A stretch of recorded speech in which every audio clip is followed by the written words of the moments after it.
So I am standing in an orchard with Celeste, and she is from cherry country. So clearly, it's a cherry orchard, isn't it? Yes, it is. So it's so odd to me that I have not heard about this place before. And when we started to do this story, I said, how did I not know about this? So tell us, first of all, what is cherry country and when did it start?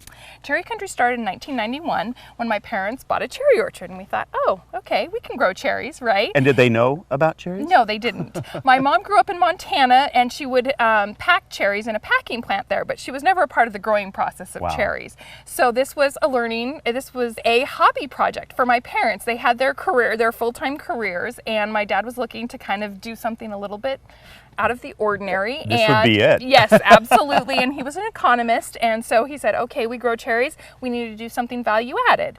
And that was where the idea came to start drying the cherries. And lucky for us, Royal Land cherries have great natural flavors. So when we concentrate them by drying them, they taste even better. And so one thing kind of led to another, and then what do you do with with dried cherries? You chocolate cover them. Of course you do. Yeah. Everybody does. Yeah, exactly. I mean, chocolate makes everything better, right? And so that's really, it surprises me that it's a new company. It's a really new company. It really is, because I mean, we bought the orchard in 91, but we've really only had a commercial product and been here since 2002. Unbelievable. Originally we just had the land, and my parents, when my dad retired, they built this building where we do all of our processing. And so I joined the company in 2002, and I gave my parents a year, and it's now been, I guess, 13 You've given them years. more, haven't you? Yes, I have, much more.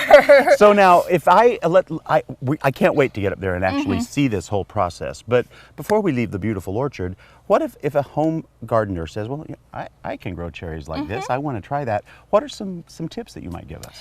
First, you want to make sure that you find a tree or a variety that is compatible with your climate. That's one of the most important things. You need to know your moisture, or how much it's going to rain, which is an issue for us here in the valley. So we have to pick varieties that will deal well with our climate, as well as making sure it's a self-pollinating, or if it's a tree that needs cross-pollination. So you can either get some that have grafts that have multiple varieties, which will cross-pollinate each other, or you want to grow at least 2 trees so that they can cross-pollinate. And the more cherries you have, the better. That's right. Yeah. So now, what I think though is, you had mentioned before we even got on camera that there is a way to pick a cherry. I've never even thought of that, but there is, isn't there? Absolutely, and it makes a big difference, because a lot of times people will just reach up and grab a cluster of cherries. I've been guilty of that. Yeah, exactly. And then you take half the tree with you, and you don't want to do that always. And so basically, in order to pick cherries, and these cherries here, these are a Royal Land cherry, and there's a nice big cluster. Basically, you want to push against the stem, and it just comes right off like that. And it doesn't remove the whole stem then. Exactly. And then you don't lose all this spur here is the fruit spur. And so we don't want to take all of this away, because some of these cherries, like some of them aren't quite ready, but also we don't want to damage the tree. And this allows us to not damage the tree, and it's really easy. Okay, so I'm going to try it here. So you just take it off that way. Yeah. Oh, and there you go. You just push against that little nodule. And there it is. And it comes right off. So now that I know how to properly pick cherries, let's walk on up to the warehouse there where all the fun work is done and see how it's done, all right? Sounds great. Let's go. So now we are standing in the retail store of the production facility, and tell me what happens. The cherries are picked, they get up here, what's the process there? First we have to pit the cherries, so we go through and we rinse and sort them, and then we pit them so that we can freeze them, and then once we're done with the freezing of them, we can start drying them.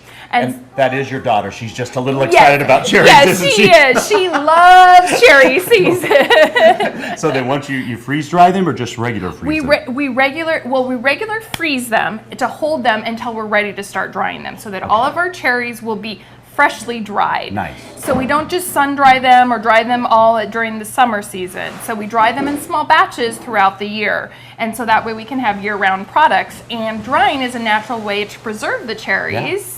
And so for us, it's a great alternative for extending our season. Because you really do. You're very concerned about being as I don't want to, not so much the word organic, but you really try to be very holistic and pure in the way you process this. Exactly, exactly. So we are looking for the most natural process as possible. Nice. So we use a lot of organic methods for our growing of cherries, nice. And then with our processing, we are processing them without additives. So we rinse our fruit, and then from there we freeze it, and then when we dry it, we're not adding anything to it. We're not adding sulfites, we're not adding sugars and oils and everything. It's just our natural cherries that we have picked as ripe as possible, so they'll have as much flavor as possible naturally. And the thing that I when I first heard about doing this story, I thought, you know, two things I adore, chocolate and cherries together. I'm in some kind of paradise. Yeah. But you guys have so much more than just chocolate-covered cherries here. Absolutely. Yeah, I mean, jams and all kinds of stuff. Yeah, pepper jellies as well, and dried cherries, and we're also working on some new products as well. So, wonderful. Yeah, we just like to play with cherries. Of course you do. And now you do have a website, yes. And on there you also ship this stuff. It's not just something that a retail, but you go to places too. And yes, we do the Portland Farmers Market as well as the Corvallis Farmers Market, and then we have retail outlets throughout the state, and then we also ship through our website all over the country. Absolutely wonderful. Well, I'll tell you, this has been a true delight for me personally, so if you also would like to share in some of the pleasure of cherries, you can go to gardentime.tv. We'll click you over to their website, find out where you can pick up some of your own. Really such a delight, Celeste. Thank you so much, my dear. Thank you so much. It's been such a pleasure to have you guys here today. Thank you.